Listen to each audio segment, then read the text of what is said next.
வருகின்ற திங்கட்கிழமை என்று அருகில் உள்ள பெருமாள் கோவிலுக்கு சென்று, அதுவும் ஏகாதசி ஆடி மாதத்தில் வருகின்ற இந்த ஏகாதசியில் பெருமாளை மனதார நினைத்து இந்த தானத்தை மட்டும் பெருமாள் கோவிலுக்கு நீங்கள் செய்து பாருங்கள். கட்டாயம் உங்களுடைய வாழ்க்கையில் இருக்கும் எல்லா விதமான பிரச்சனைகளுமே தீர்ந்து விடுமாம். அவ்வளவு சக்தி இந்த பெருமாளுக்கு இருக்கின்றது. நம்ம எந்த ஒரு நாளில் பெருமாளை வழிபடுறோமோ இல்லையோ, அதுவும் குறிப்பாக புரட்டாசி மாதங்கள், அதற்கப்புறமாக ஆடி மாதங்களில் வருகின்ற ஏகாதசி, அதுவும் இந்த ஏகாதசியானது சர்வ ஏகாதசியாக இருக்கின்றது. எனவே இந்த ஒரு நாளை நீங்கள் பெருமாள் கோவிலுக்கு அர்ப்பணித்து விட வேண்டும். பெருமாளுக்கு உங்களால் முடிந்த அளவிற்கு உங்களால் முடிந்த தானங்களையும், பெருமாள் கோவிலுக்கு வருகின்ற பக்தர்களுக்கு உங்களால் முடிந்த நைவேத்தியத்தையும் நீங்கள் கொடுக்க வேண்டும். இப்படி கொடுத்தீர்கள் என்றால் உங்களுக்கு இருக்கும் கடற்பிரச்சனைகள், மனப்பிரச்சனைகள், முக்கியமாக குடும்பம் ரீதியாக இருக்கக்கூடிய சிக்கல்கள் என அனைத்துமே தீர்ந்துவிடுமாம். ஏன் நம்மளுடைய தலைவிதியும் மாறிவிடுமாம். எனவே தவறாமல் நீங்களும் இந்த ஒரே ஒரு தானத்தை மட்டும் பெருமாள் கோவிலுக்கு அளித்து பாருங்கள். இப்படி அளிப்பதனால் உங்களுடைய வாழ்க்கையில் ஏகப்பட்ட நன்மைகளானது நடக்கும். இந்த ஒரு பரிகாரத்தை செய்ய சொன்னது யார் என்று பார்த்தோம் என்றால், காஞ்சி மகான் மகா பெரியவா அவர்கள் அவருடைய பக்தரிடம் அடிக்கடி நம்ம எப்பொழுதெல்லாம் மாதத்தில் ஏகாதசி வருகிறதோ அப்பொழுதெல்லாம் அருகில் இருக்கக்கூடிய பெருமாள் கோவிலுக்கு சென்று பெருமாளுக்கு ஒரு தீபத்தை ஏற்றி பெருமாள் கோவிலுக்குன்னு சில பொருட்களை நம்ம தானமாக கொடுக்கணுமா. அப்படி கொடுக்கறதுனால பெருமாளோட அருள் நமக்கு பரிபூர்ணமாக கிடைக்குமா. பெருமாளோட அருள் கிடைப்பதனால் நமக்கு எந்த விதமான கஷ்டங்களும், எந்த விதமான நோய் நொடிகளும், குடும்பத்தில் தேவையில்லாத சண்டை சச்சரவுகளும் ஏற்படாமல் இருக்குமாம். அதற்கு நம்ம பெருமாளுக்கு என்னென்ன தானத்தை நாம் கொடுக்க வேண்டும், அதை எந்த ஒரு நேரத்தில் கொடுக்க வேண்டும் என்பதை பற்றி தான் நம்ம இந்த வீடியோவில் முழுமைக்கும் காணப்போகிறோம். மறக்காமல் நம்முடைய மகா பிரியவா சேனலுக்கு நீங்கள் புதிய பார்வையாளராக இருப்பேன். மறக்காமல் நம்ம சேனலை சப்ஸ்கிரைப் பண்ணி வைத்துக் கொள்ளுங்கள். அப்பொழுதுதான் தொடர்ந்து நாம் பதிவிடுகின்ற வீடியோக்கள் அனைத்துமே தொடர்ந்து உங்களுக்கு நோட்டிஃபிகேஷனாக வந்து கொண்டே இருக்கும். பெருமாளை மனதார நம்ம நினைத்து கொண்டு இந்த ஒரு தானத்தை ஏகாதசி நாட்கள் மட்டுமல்லாமல் வாரம் வாரம் வருகின்ற சனிக்கிழமை தோறும் புரட்டாசி மாதங்களிலும் பெருமாளுக்கு ஏற்ற நாளாக இருக்கின்ற நாட்களிலும் நீங்கள் பெருமாள் கோவிலுக்கு சென்று இதனை கொடுக்கலாம். நம்ம ஒரு பொருளாக காணலாம். ஒவ்வொரு பொருளுக்கும் கொடுப்பதனால நமக்கு எப்படிப்பட்ட நன்மைகள் ஏற்படும் அப்படிங்கிறதும் நம்ம முழுமையாக காணலாம். முதலாவதாக பெருமாளுக்கு உரிய துளசி மாலையை நம்ம கொடுக்கணும். இரண்டாவது பசும்பால், மூன்றாவது தயிர், நாலாவது வெல்லம், ஐந்தாவது அரிசி, ஆறாவது வஸ்திரம், ஏழாவது நெய், எட்டாவது சர்க்கரை போன்ற பொருட்களை நம்ம பெருமாள் கோயிலுக்கு தானம் பண்ணலாமா. அதுவும் முக்கியமாக சனிக்கிழமையில நம்ம தானம் பண்ணோம்னா மிகவும் நல்லது. இருந்தாலும் ஏகாதசி நாட்கள் நம்ம தானம் செய்து நம்மளுடைய வேண்டுதல்களை பெருமாளிடம் வைத்தோம் என்றால் அதிகப்படியான அளவிற்கு நமக்கு நன்மைகளானது நடக்குமாம். பெருமாளுக்கு பிடித்தமான ஒரே ஒன்று துளசி மாலை. அந்த துளசி மாலையை நீங்கள் பெருமாள் கோவிலில் சாற்ற வேண்டும். அப்படி சாற்றுவதனால் பெருமாளின் மனது குளிர்ச்சி அடைந்து நமக்கு ஏற்படும் பிரச்சனைகளை தீர்த்து வைப்பாராம். இரண்டாவது பசும்பால். பசும்பாலை தானம் செய்வதன் மிகவும் புண்ணியமானது. பசும்பால் தெய்வீக உயிரினமாக கருதப்படக்கூடிய பசுமாட்டிலிருந்து கிடைக்கப்படுகிறது. இது பெருமாளுக்கு மிகவும் உகந்தது. மூன்றாவது தயிர். தயிரை நம்ம தானம் செய்வதனால பெருமாளோட அருள் நமக்கு பரிபூரணமாக கிடைத்து நம்ம இதுவரைக்கும் செய்த பாவங்கள் என அனைத்துமே நீங்குமாம். ஐந்தாவதாக வெல்லம்.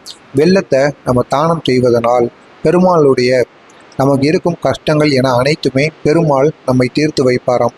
ஐந்தாவது ஒரு கைப்பிடி அரிசி, இல்லைனா ஒரு மூட்டையாக அரிசியை தானம் செய்யலாம். அரிசியை தானம் செய்கிறது ஒன்று தான், இல்லைனா நம்ம அன்னதானம் செய்கிறது ஒன்று தான். இரண்டுமே சாதம் தான். அதாவது அரிசியை வடித்தாலும் சாதமாக தான் ஆகப்போகுது. எனவே அரிசியை தானம் செய்பவர்கள் அரிசியை தானம் செய்வாங்க. அப்படி பண்ணுறதுனால அவங்க வேணுங்கிறப்போ உங்களுடைய பெயரை சொல்லி அவங்க அரிசியை சாப்பிட்டு உங்களுக்கு அதனால் நன்மைகளை சேர்ப்பார்களாம். இதனால் நீங்கள் இதுவரை மற்றவர்களுக்கு செய்த கஷ்டங்கள், பாவங்கள் என அனைத்திலிருந்தும் விடுபடலாமாம். நெய்யை தானம் செய்வது பெருமாளுக்கு மிகவும் உகந்தது. சர்க்கரை போன்ற இனிப்பு பொருட்களை தானம் செய்வதனால் அதிக அளவு நமக்கு நன்மைகளானது ஏற்படுமாம்.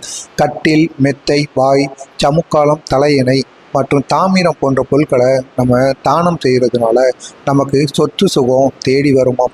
இதெல்லாம் நம்ம எப்போ தானம் செய்யணும் அப்படின்னு பார்த்தோன்னா, புரட்டாசி மாதங்களில் முக்கியமாக சனிக்கிழமை நாட்களில் நீங்கள் தானம் செய்யலாம். இல்லைனா ஏகாதசி நாட்களில் நீங்கள் தானம் செய்யலாம். சனிக்கிழமை நாட்களில் தானம் செய்தாலே போதுமானது.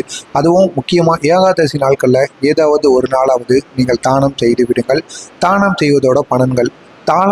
தானம் செய்வதன் மூலம் செல்வ வளமும் சொத்தும் எல்லாமே நமக்கு பெருகிவிடுமாம்.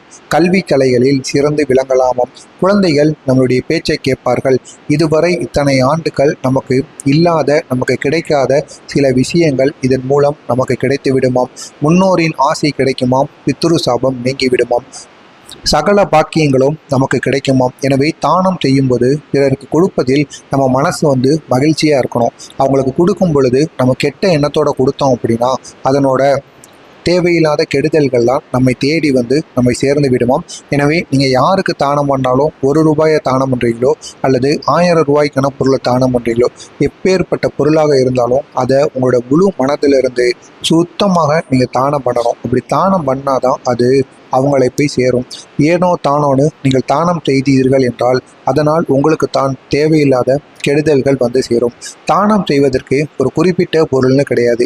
குழந்தைகளுக்கு நோட்டு, பேனா, படிப்பு சம்பந்தமாக வாங்கி கொடுக்கலாம். முதியவர்களுக்கு என்ன வேண்டுமோ அதையும் நீங்கள் வாங்கி கொடுக்கலாம். சாலையோரங்களில் கண்ணு தெரியாதவங்களுக்கு ரோடை கிராஸ் பண்ணி விடலாம். இதை காசு பொருள் மூலியமாக தான் பண்ணணும்னு கிடையாது. மற்றவங்க மூலியமாக நீங்கள் அன்பையும் தானம் பண்ணலாம். இப்படி பண்ணுறது மூலியமாக அவங்க உங்களை மனதார வாழ்த்துவாங்க. அப்படி வாழ்த்துறதுனால உங்களுக்கு அதிக அளவு நன்மைகள் நடக்கும். முக்கியமாக உங்களுக்கு பேரும் புகழும் சொத்தும் சுகமும் உங்களை தேடி வரும். அவ்வளவு சக்தி இந்த தானத்தில் இருக்கிறது. எனவே பெருமாளுக்கு மட்டுமல்லாமல் அனைத்து விதமான தெய்வங்களுக்கும், முக்கியமாக உங்களுடைய குலதெய்வங்களையும் நீங்கள் மனதார நினைத்து குலதெய்வ கோயிலுக்கும் சென்று நீங்கள் தானம் செய்யுங்க. இதை மட்டும் நீங்கள் ஏகாதசி நாளில் செய்து பாருங்கள். உங்களுக்கு அதிகப்படியான அளவிற்கு நன்மைகளானது நடக்கும். நீங்கள் மட்டும் இந்த ஒரு தானத்தை செய்து வாழ்க்கையில் பயன்பெறாமல் உங்களுக்கு தெரிந்த நண்பர்கள், உறவினர்கள் என அனைவருக்குமே இந்த ஒரு தானத்தை செய்து அவர்களையும் இதனை செய்து வர சொல்லுங்கள். ஏதோ உங்களால் முடிந்த ஒரு சிறிய உதவியாக அவர்களுக்கு இருக்கட்டும். மறக்காமல் நம்மளுடைய சேனலுக்கு நீங்கள் புதிய பார்வையாளராக இருப்பேன். மறக்காமல் நம்ம சேனலை சப்ஸ்கிரைப் பண்ணி வைத்துக் கொள்ளுங்கள். அப்பொழுது தான் நாம் தொடர்ந்து பதிவிடுகின்ற வீடியோக்கள் அனைத்துமே தொடர்ந்து உங்களுக்கு நோட்டிஃபிகேஷனாக வந்து கொண்டே இருக்கும்.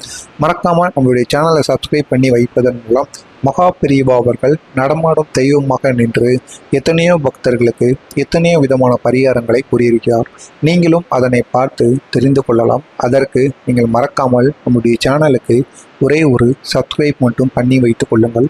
அப்பொழுதுதான் நாம் தினசரி பதிவிடுகின்ற வீடியோக்கள் அனைத்துமே தினசரி உங்களுக்கு நோட்டிஃபிகேஷனாக வந்து கொண்டே இருக்கும். முடிந்தவரை உங்களுடைய நண்பர்களுக்கும் இந்த ஒரு பரிகாரத்தை கூறி அவர்களையும் இந்த ஒரு பரிகாரத்தை செய்ய சொல்லுங்கள். இதனால் உங்களுக்கு தான் அவர்கள் செய்வதன் மூலம் நீங்கள் அவர்களுக்கு கூறினீர்கள் அல்லவா, அதனாலும் உங்களுக்கு வெற்றி மேல் வெற்றியானது கிடைத்து உங்களுடைய வாழ்க்கையிலும் நன்மைகள் ஏற்பட தொடங்கும். மறக்காமல் நம்முடைய சேனலுக்கு நீங்கள் புதிய பார்வையாளராக இருந்தீங்கன்னா மறக்காமல் நம்ம சேனலை ஒரே ஒரு சப்ஸ்கிரைப் பண்ணி வைத்து பக்கத்தில் உள்ள பெல் ஐக்கானையும் கிளிக் பண்ணி வைத்துக் கொள்ளுங்கள். அப்பொழுதுதான் நாம் தொடர்ந்து பதிவிடுகின்ற வீடியோக்கள் தொடர்ந்து உங்களுக்கு நோட்டிஃபிகேஷனாக வந்து கொண்டே இருக்கும்.